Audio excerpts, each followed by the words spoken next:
Hi friends, நம்ம இன்றைக்கி எடுத்துக்காட்டு 8/23 பார்க்க போகிறோம். வீடியோவை ஸ்கிப் பண்ணாமல் பாருங்கள், அப்போ தான் நான் சொல்லித்தரது உங்களுக்கு தெளிவாக புரியும். இப்போ பார்க்கலாமா? எடுத்துக்காட்டு 8/23. ஒரு பையில் 6 பச்சை நிற பந்துகளும் சில கருப்பு மற்றும் சிவப்பு நிற பந்துகளும் உள்ளன. கருப்பு பந்துகளின் எண்ணிக்கை சிவப்பு பந்துகளைப் போல் 2 மடங்காகும். பச்சை பந்து கிடைப்பதற்கான நிகழ்தகவு சிவப்பு பந்து கிடைப்பதற்கான நிகழ்தகவைப் போல் 3 மடங்காகும். இவ்வாறெனில் 2 கொஸ்டின் கேட்டிருக்காங்க. கருப்பு பந்துகளின் எண்ணிக்கை கேட்டிருக்காங்க, மொத்த பந்துகளின் எண்ணிக்கை கேட்டிருக்காங்க. அதாவது பச்சை பந்து 6 இருக்குன்னு சொல்லிட்டாங்க. கருப்பு பந்து எவ்வளோன்னு சொல்லல, சிவப்பு பந்து எவ்வளோன்னு சொல்லலை. கருப்பு பந்துகளின் எண்ணிக்கை சிவப்பு பந்துகளைப் போல் 2 மடங்குன்னு கொடுத்துருக்காங்க. சரியா? அடுத்து பச்சை பந்துகளோட நிகழ்தகவு சிவப்பு பந்தோட நிகழ்தகவை போல 3 மடங்குன்னு கொடுத்துருக்காங்க. இப்போ பாருங்கள், இதை வச்சுட்டு நம்ம எப்படி போடுறோன்னு. ஜி, அதாவது பச்சை பந்துங்கிறனால நான் ஜின்னு எடுத்துகிட்டேன். சிவப்பு பந்துக்கு ரெட் 6, கருப்பு பந்துக்கு பிளாக் பின்னு எடுத்துட்டேன். பச்சை பந்துகளின் எண்ணிக்கை எவ்வளோ? என் ஆஃப் ஜி ஈக்குவல் டு 6 பந்துன்னு அதெல்லாம் அவங்களே கொடுத்துட்டாங்க. இப்போ சிவப்பு பந்துகளின் எண்ணிக்கை நான் தெரியாது, அதனால் நான் எக்ஸ்ன்னு வச்சுக்கிறேன். இப்போ அவங்க கொடுத்துருக்கிறது பாருங்கள், கருப்பு பந்துகளின் எண்ணிக்கை சிவப்பு பந்துகளின் எண்ணிக்கை போல் 2 மடங்கு அப்படின்னா சிவப்பு பந்து நான் எக்ஸ்ன்னு எடுத்திருக்கேன். அப்போ கருப்பு பந்து அதே மாதிரி 2 மடங்குன்னா 2 எக்ஸ்ன்னு எடுத்துக்கலாமா?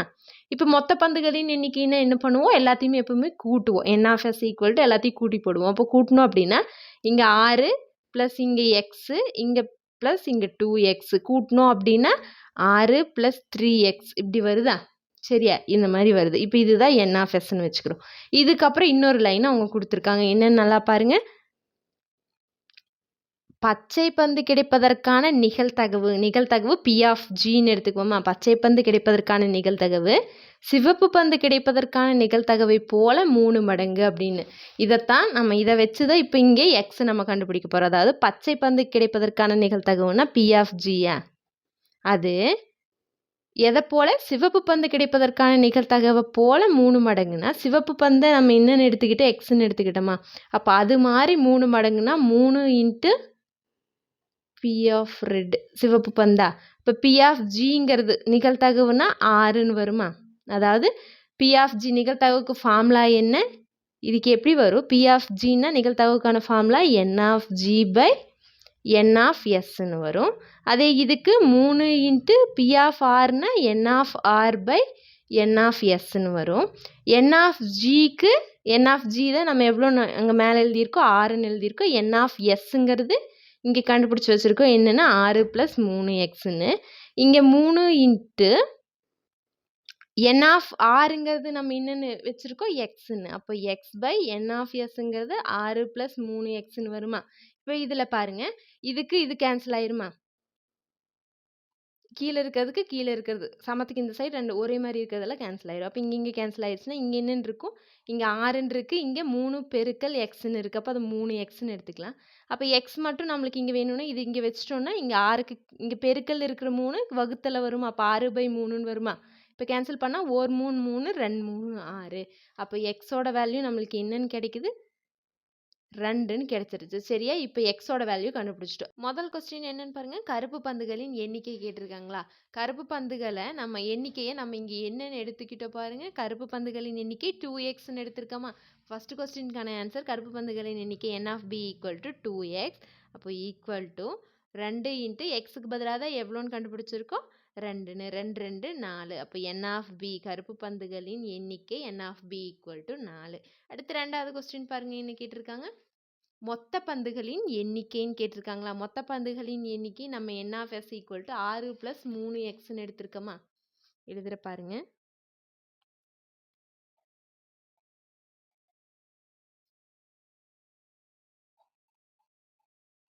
மொத்த பந்துகளின் எண்ணிக்கை n of s equal to 6 + 3x. இதில் எக்ஸுக்கு பதிலாக 2ன்னு கொண்டு வந்து போடுங்க. 6 + 3xக்கு 3 பெருக்கல் 2. இப்போ இந்த 2ஐயும் பெருக்குங்க. இங்கே 6 கூட்டல் அப்படியே இருக்கட்டும். 3 2 6. அப்போ 6 6 12. அப்போ மொத்த பந்துகளின் எண்ணிக்கை n of s equal to 12. அவ்வளோதான். இங்கே எடுத்துக்காட்டு 8/24. படத்தில் காட்டியுள்ள அம்புக்குறி சுழற்றும் விளையாட்டில் 1 2 3 12 வரைக்கும் என்ற எண்கள் சமவாய்ப்பு முறையில் கிடைக்க வாய்ப்புள்ளது. அம்புக்குறியானது 3 கொஸ்டின் கேட்டிருக்காங்க. முதல் 7ல் 2வது பகா எண், 3வது பகு எண் ஆகியவற்றில் நிற்பதற்கான நிகழ்தகவுகளை கண்டறிகன்னு கேட்டிருக்காங்க. இந்த விளையாட்டில் பாருங்கள் 1லிருந்து 12 வரைக்கும் நம்பர் இருக்குது இந்த அம்புக்குறி சுழற்ற விளையாட்டில். சரியா? இப்போ பாருங்கள் ஃபஸ்ட்டு எடுத்த உடனே கூறுவெளி எழுதி என்எஃப்எஸ் எழுதுவோமா? கூறுவெளியில் இப்போ என்னெல்லாம் வரும், இங்கே எத்தனை நம்பர் இருக்குது அதுவே அவங்க கொடுத்துட்டாங்க 1லிருந்து 12 வரைக்கும்.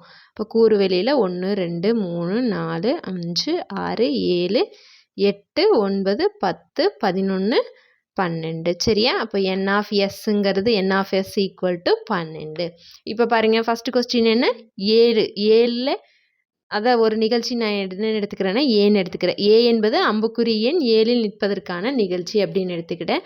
அப்போ ஏல இப்போ என் ஆஃப் ஏங்கிறது என்ன வரும், என் ஆஃப் ஏங்கிறது 7ல் தான் நிற்கிது. 7ங்கிறது இங்கே ஒரு தடவை தான் இருக்குது 1. என் ஆஃப் ஏ வந்து 1.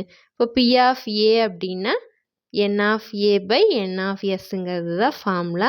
என் ஆஃப் ஏங்கிறது இங்கே 1, என் ஆஃப் எஸ்ங்கிறது 12. அப்போ 1/12 தான் ஃபஸ்ட்டு கொஸ்டினுக்கான ஆன்சர். இப்போ 2வது பாருங்கள், 2வது என்னைக்கு எடுத்திருக்காங்க, பகா எண்ணாக இருக்கிறதுக்கான நிகழ்தகவு கேட்டிருக்காங்களா? இப்போ அதை நான் பின்னு எடுத்துட்டேன் அந்த நிகழ்ச்சியை. பி என்பது அம்புக்குறி பகா எண்ணில் நிற்பதற்கான நிகழ்ச்சி எண்க. அப்போ பியில் என்னெல்லாம் வரும்னு பாருங்கள், பகா எண் மட்டும்தான் வரும். அப்போ பகா எண்ணுன்னா என்ன ஃபஸ்ட்டுன்னு தெரியணுமா? பகா எண்ணா என்ன, 1ஆல் வகுப்படணும், அப்புறம் தன்னால், 1ஆலையும் தன்னாலையும் மட்டும் வகுப்படும் எண்கள் தான் பகா எண்கள். இப்போ கூறுவெளியில் பாருங்கள் 1ஆல் தன்னால் மட்டும்தான் வகுப்படணும். அப்போது 1 விட்டுருங்க, 1 2லேயுமே வராது. இப்போ 2 எடுத்துக்கிட்டோம் அப்படின்னா 2ங்கிறது 1ஆம் நம்பரால் வகுப்படும். எந்த நம்பராக இருந்தாலும் 1ஆம் நம்பரால் வகுப்படும். அடுத்து 2ஆம் நம்பரால் மட்டும்தான் வகுப்படும், வேறு எந்த நம்பராலையும் வகுப்படாது. அப்போ 2ங்கிறது இங்கே பியில் வருமா? அடுத்து பாருங்கள் 3 பாருங்கள், 3ங்கிறது 1ஆல் தான் வகுப்படும், தன்னால் அந்த 3ஆல் மட்டும்தான் வகுப்படும். அப்போது 3ங்கிறது வரும். அப்புறம் 4ங்கிறது 1ஆல் வகுப்படும், 2ஆலையும் வகுப்படுமா? 2 2 4ன்னு போடலாமா? அப்போது 4ங்கிறது வராது. அடுத்து 5ங்கிறது அது 1ஆலையும் தன்னாலையும் மட்டும்தான் வகுப்படும், அதனால் 5. அடுத்து 6ங்கிறது 3ஆலையும் வகுப்படும், 2ஆலையும் வகுப்படும், அதனால் 6 வராது. 7ங்கிறதும் 1ஆலையும் தன்னாலையும் மட்டுமே வகுப்படும். அடுத்து 8ங்கிறது எல்லாத்தாலையும் 2ஆலையும் வகுப்படும், 4ஆலையும் வகுப்படும், அதனால் வராது. 9ங்கிறது 3ஆலையும் வகுப்படும், 10ங்கிறது 5ஆல் 2ஆல் எல்லாத்தாலையும் வகுப்படும், 11ங்கிறது 1ஆலையும் தன்னாலையும் மட்டும் வகுப்படும், 12ங்கிறதெல்லாம் எல்லாத்தாலையும் வகுப்படும். அந்த 2 6 அந்த மாதிரி எல்லாத்துலேயும் வகுப்படும். அப்போ இங்கே எவ்வளோ இருக்குன்னு பாருங்கள். இப்போ பி எடுத்து எழுதிட்டோம். அப்போ N of P equal to எத்தனை இருக்குது, 1 2 3 4 5. இப்போது நிகழ்தகவு எழுதலாமா? அப்போ P of P equal to N of P by N of S. எல்லாத்துக்குமே இதே ஃபார்முலா தான். என் ஆஃப் பிங்கிறது எவ்வளோ, 5. என் ஆஃப் எஸ்ங்கிறது 12. சரியா? 5/12. இப்போ அடுத்து 3வது கணக்கு. 3வது கணக்கு என்ன கேட்டிருக்காங்க, பகு எண் கேட்டிருக்காங்களா? இந்த நிகழ்ச்சியை நான் சின்னு எடுத்துக்கிட்டு, சி என்பது அம்புக்குறி பகு எண்ணில் நிற்பதற்கான நிகழ்ச்சி. அப்போ சியில் என்னெல்லாம் வரும்னு பார்த்து சொல்லுங்கள் பார்க்கலாம். இது வந்து வகுப்படுற நம்பர் மட்டுமே வருமா? பகு எண்ணுன்னா அந்த இப்போ நம்ம பகா எண் எடுத்ததை விட மிச்சம் இருக்கிற நம்பர்ஸ். அப்போ இதுலேயும் 1 விட்டுருங்க. விட்டுட்டோம் அப்படின்னா 4 6 8 9 10 12. இப்போ எழுதலாமா? இப்போ நான் எழுதியிருக்க பாருங்கள், சி ஈக்குவல் டு 4 6 8 9 10 12. இப்போ என் ஆஃப் சிங்கிறது என்ன, எத்தனை நம்பர்ஸ் இருக்குது, 1 2 3 4 5 6 நம்பர் இருக்குது. இப்போது நிகழ்தகவு எழுதலாமா? பாருங்கள், அம்புக்குறி விளையாட்டில் பகு எண்ணில் நிற்பதற்கான நிகழ்தகவு P of C equal to N of C by N of S. P equal to N of சிங்கிறது எவ்வளோ, 6. என் ஆஃப் எஸ்ங்கிறது எவ்வளோ, 12. இப்போ 6/12. இதை நம்ம கேன்சல் பண்ணியும் போட்டுக்கலாம். 1 6 6 2 6 12 இப்படி போடலாம், இல்லை போடாமையும் இருக்கலாம். அப்போ 1/12. சரியா? அவ்வளோதான் ஆன்சர். ஓகே ஃப்ரெண்ட்ஸ், நம்ம சேனலில் போடுற வீடியோஸ் உங்களுக்கு ஈஸியாக இருக்குது அப்படின்னா கண்டிப்பாக நம்ம சேனலை சப்ஸ்கிரைப் பண்ணிவிட்டு பெல் ஐக்கன் கொடுத்து வச்சுக்கோங்க. அப்படியே உங்கள் ஃப்ரெண்ட்ஸ்க்கு ஷேர் பண்ணுங்கள். தேங்க்யூ.